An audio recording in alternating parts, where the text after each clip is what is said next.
Last tense वाले video में हमने देखा था अफर्मेटिव सेंटेंसेस और उससे संबंधित कुछ नियम तथा हमने देखा था कि कैसे हम प्रेजेंट टेंस से कितने पैराग्राफ हैं उनको लिख सकते हैं या ऐसे को लिख सकते हैं।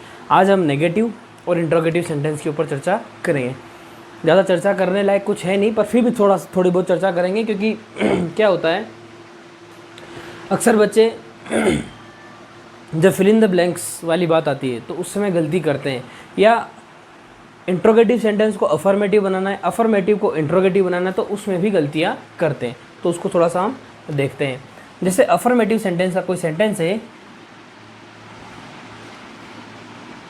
वह मुझसे मिलने आता है।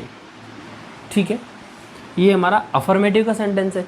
यदि हिंदी में इसका अगर हम नेगेटिव बनाते हैं तो इसका नेगेटिव बनता है वह मुझसे मिलने नहीं आता है।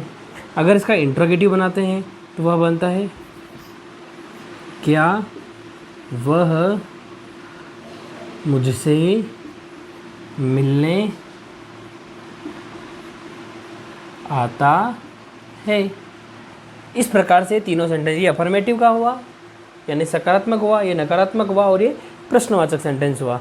यदि हम इसको चेंज करें, इंग्लिश में ट्रांसलेट करें, तो क्या बनेगा? जैसा कि आपको पता है, सबसे पहले हमें वर्ब की पहचान करनी है। अंत ही अंत में यदि है, हूँ, है इत्यादि तो उसको हटा दो, उसके पहले जो शब्द है वो हमारी वर्ब हो गई। पर यहाँ पे दो वर्ब आ रही, एक मिलना, एक आता। मतलब काम जो हो रहा है, जो एक्शन हो रहा है, वही हमारी वर्ब है। देखिए, एक तो मिलना और एक आता, पर क्या काम है? आना हमारी मेन वर्ब है। ठीक है, और कौन आता है? वह आता है।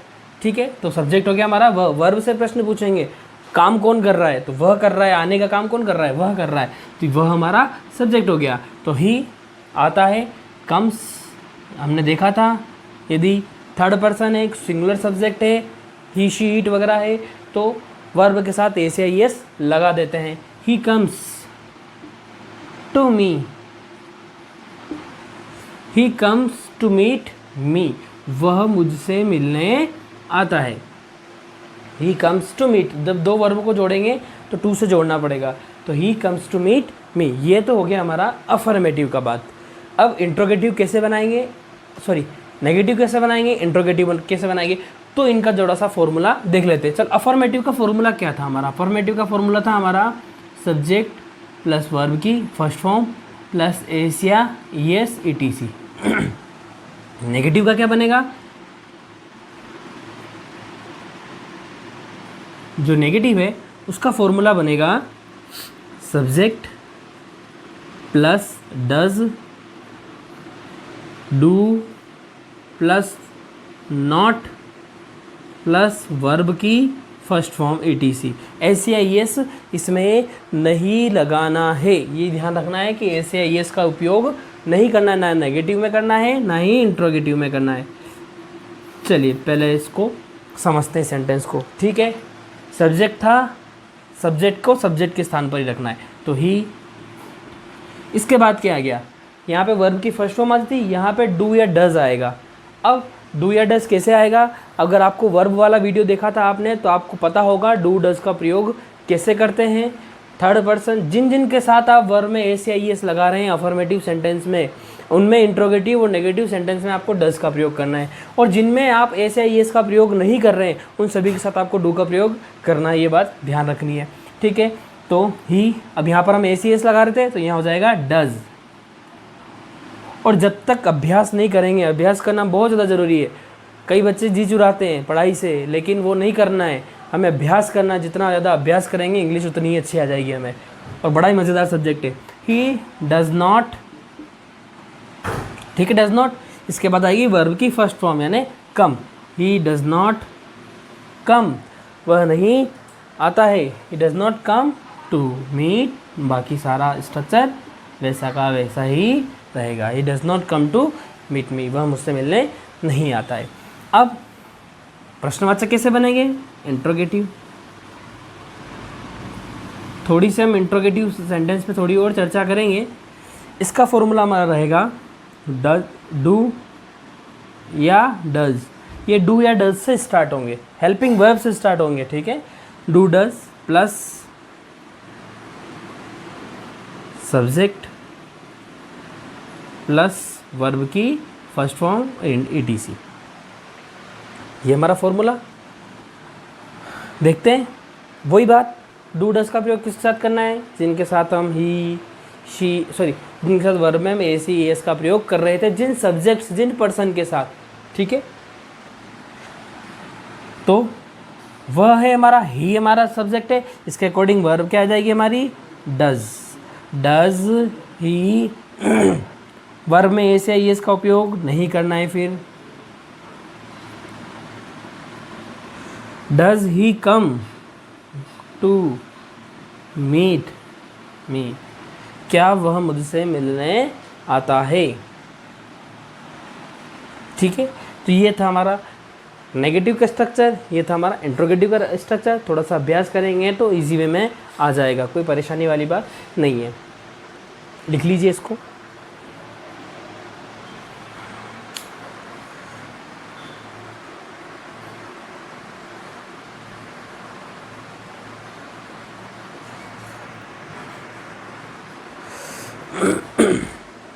चलिए चलते हैं आगे।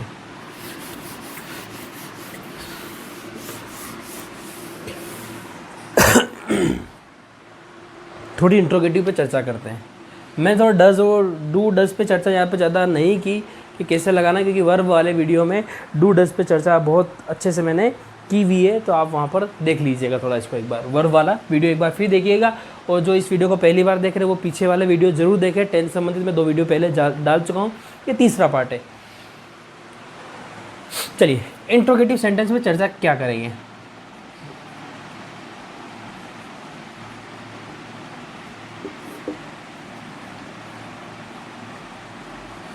प्रश्नवाचक वाक्य। देखिए इंट्रोगेटिव सेंटेंस हम 3 प्रकार के पढ़ेंगे, होते मेनली 2 ही प्रकार के हैं। 3 कैसे पढ़ेंगे? एक पढ़ेंगे हम इंट्रोगेटिव सेंटेंस, जैसा कि सदा से रहा है, affirmative sentence, interrogative, affirmative negative, interrogative interrogative negative, मतलब इंट्रोगेटिव नेगेटिव ऐसे प्रश्न जो इंट्रोगेटिव और नेगेटिव दोनों का समावेश हो, वो इंट्रोगेटिव नेगेटिव, लेकिन 2 ही प्रकार के होते हैं। कैसे होते हैं? एक प्रकार के होते हैं यस नो आंसर टाइप, ठीक है। एक होते हैं WH वर्ड क्वेश्चन टाइप। मतलब क्या होता है पता चल गया होगा, यस नो आंसर और WH वर्ड क्वेश्चन, मतलब ऐसे प्रश्न जो WH से प्रारंभ हो रहे हों, ऐसे प्रश्न जिनका उत्तर हाँ या ना में प्राप्त हो रहा हो, 2 प्रकार के होते हैं। इनको एक और तरीके से समझें तो जब भी ये यस नो टाइप होते हैं, ये हमेशा स्टार्ट्स विथ हेल्पिंग वर्ब। ये हमेशा हेल्पिंग वर्ब से स्टार्ट होते हैं और ये स्टार्ट्स विद WH वर्ड, ये हमेशा WH वर्ड से स्टार्ट होते हैं, ठीक है। थोड़ा सा यस नो आंसर टाइप में कुछ लिखना है आपको, वो ज़रूर लिख लीजिएगा आप लोग। क्या लिखना है इसमें? ऐसे प्रश्न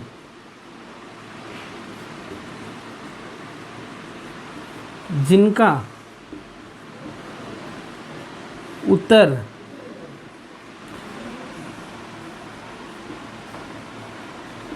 हाँ या ना में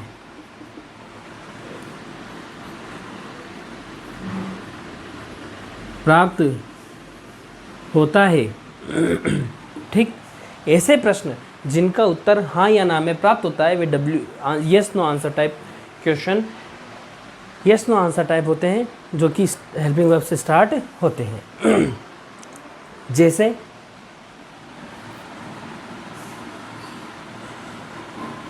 डू यू टेक टी, क्या तुमने चाय पी? अब इसका उत्तर हाँ या ना में ही प्राप्त होगा। हाँ मैंने चाय पी या हाँ नहीं मैंने चाय नहीं पी। चाय पी हाँ, चाय पी नहीं, हो सकता है। अब मैं यस नो में यहाँ प्रेजेंट टेंस की बात नहीं कर रहा हूँ, ठीक है ना। डिड यू मीट सुरेश, क्या तुम सुरेश से मिले? हाँ मिला, नहीं मिला, ठीक है। Have you ever listen Nandu Rajasthani, क्या तुमने कभी नंदू राजस्थानी को सुना?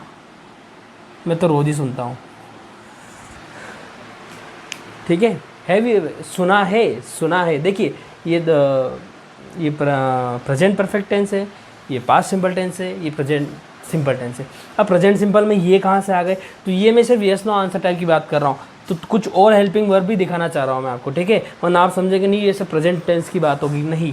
तो थोड़ा प्रेजेंट टेंस से हटकर के बात करें, इंट्रोगेटिव सेंटेंस, इनके उत्तर सदैव हाँ या ना में ही प्राप्त होते हैं। तो ये समझना है, हाँ ना में प्राप्त होने से क्या हो गया, ये सदैव प्रश्न हेल्पिंग वर्ब से ही स्टार्ट होते हैं। ये ध्यान रखना है कि सदैव जिनके हाँ ना में उत्तर प्राप्त होते हैं ना, वो हेल्पिंग वर्ब से स्टार्ट होते हैं। और लिख लेते हैं भले ही अपन एक बार इसको नोट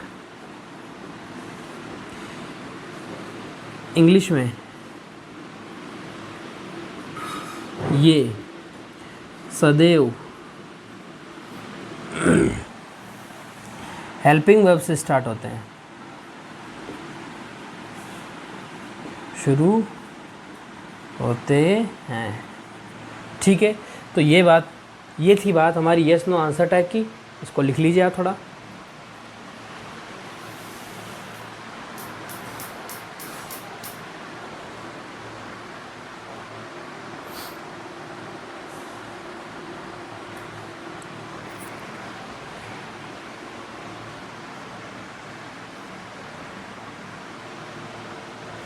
चलिए आगे चलते हैं।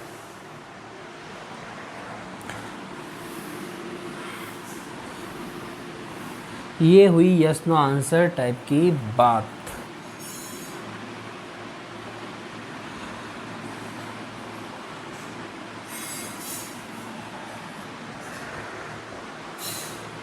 चलिए इसको देखते हैं। WH वर्ड, ये सदैव WH वर्ड से प्रारंभ होते हैं तथा इनका उत्तर हाँ या ना की अपेक्षा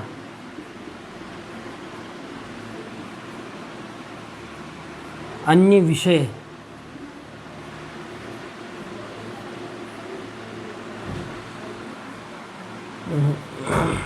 इनका उत्तर की अपेक्षा इनका उत्तर हाँ या ना की अपेक्षा अन्य कुछ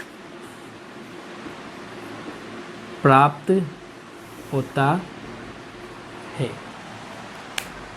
चलो ये मिटा देते हैं यार।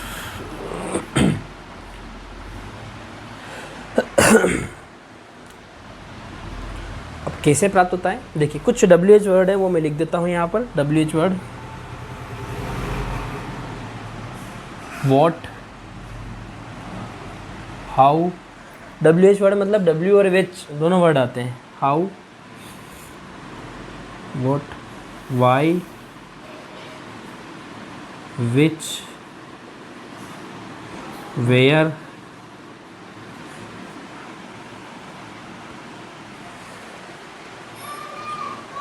when,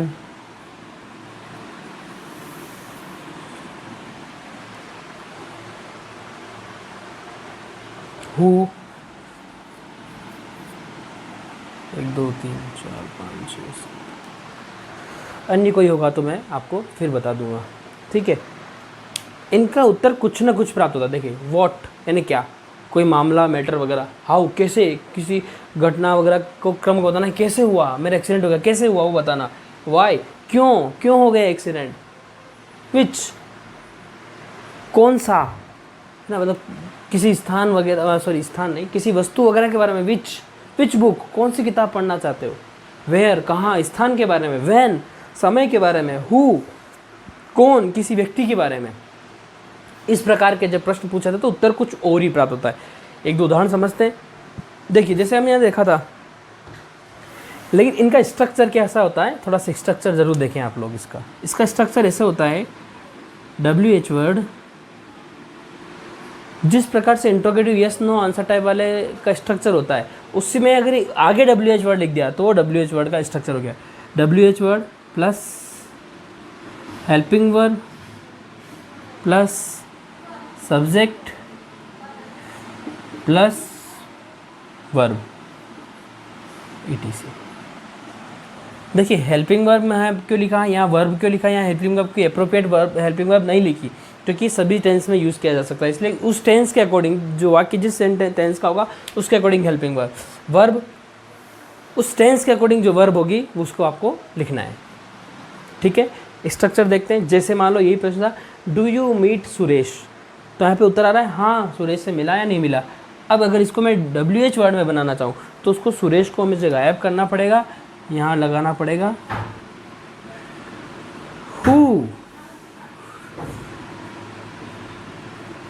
who did you meet, तुम किससे मिले। अब वो सुरेश से मिले, मोहन से मिले, राजेश से मिले, किसी से भी मिले हो। ठीक है, तो WH word helping verb subject verb tense के अकॉर्डिंग वर्ब आई हमारी। ठीक है,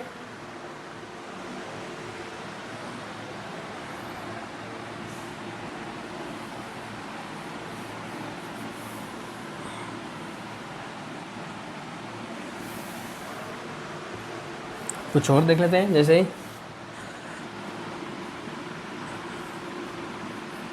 Y do you come late every day in my class. Why do you come late, तुम देरी से क्यों आते हो, every day in my class, तुम मेरी कक्षा में नियमित रूप से देरी से क्यों आते हो, आपको कारण बताना पड़ेगा। ठीक है, तो ये था हमारा मतलब यस नो आंसर टाइप में उत्तर हाँ ना में प्राप्त होता है, और WH वर्ड में उत्तर हाँ ना में प्राप्त ना हो करके कुछ और ही उत्तर हमें प्राप्त होता है। ये तो बात हुई, ये नेगेटिव सेंटेंस हो गई, इंटरोगेटिव सेंटेंस की बात हो गई। अभ्यास आपको करना है, जितना ज़्यादा अभ्यास करेंगे उतना ही बेहतर आप लोगों के लिए ये रहेगा। अब बात करते हैं थोड़ी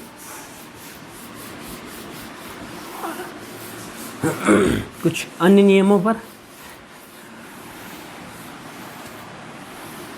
देखिए ये अब तक थी सामान्य बात। अब बात करेंगे परीक्षा में जो प्रश्न आते हैं उसके बात करेंगे, यानी फिल इन द ब्लैंक्स भरने के रूल, यानी रिक्त स्थान की पूर्ति करने के नियम।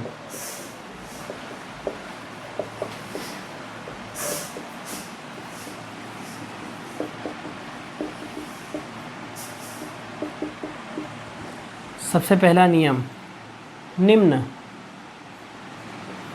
शब्द आने पर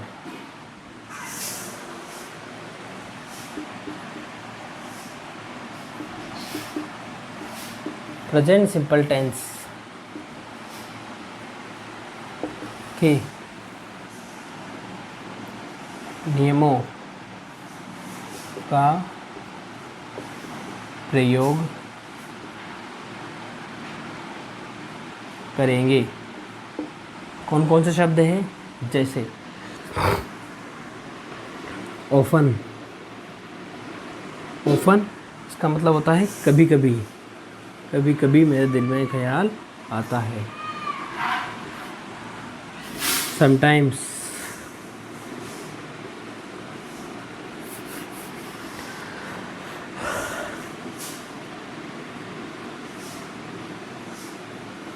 कभी कभार, एक ही बात है वो लगभग।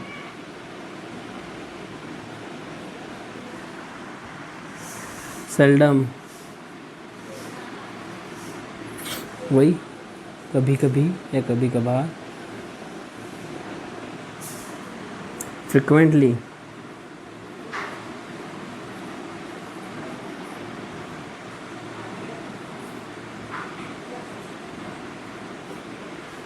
लगातार।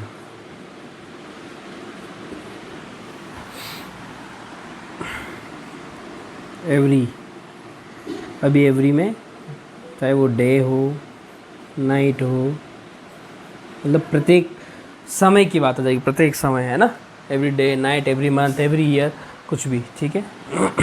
रेयरली, दुर्लभता से।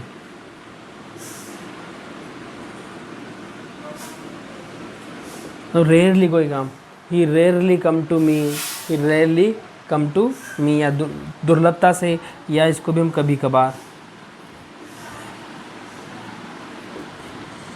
ठीक है। ओकेजनली,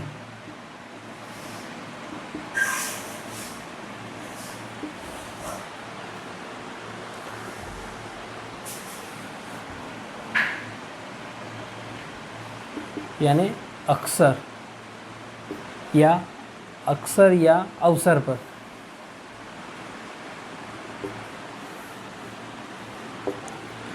कि मैं कभी कभार ये काम करता हूँ, मैं कभी कभार वो काम करता हूँ, इत्यादि वगैरह।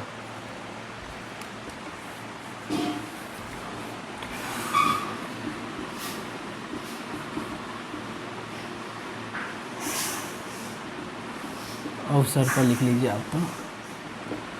ऑलवेज, यानी हमेशा। ऑफन हो गया, ऑलवेज, ऑलवेज हो गया, यूजुअली अक्सर।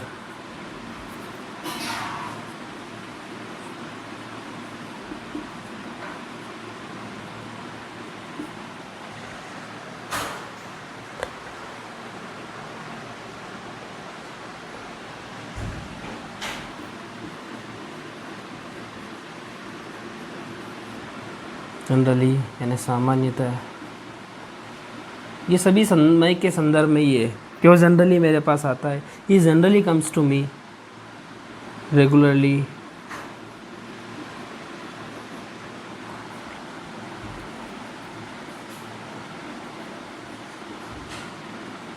यानी लगातार।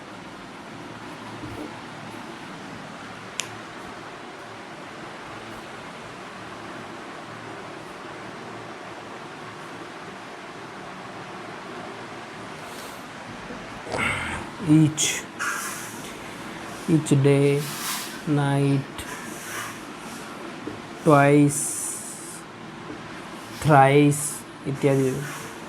ट्वाइस अ डे, दिन में 2 बार, twice a night, twice a month, एक महीने में 2 बार। इस प्रकार से ये शब्द हैं। देखिए ऑफन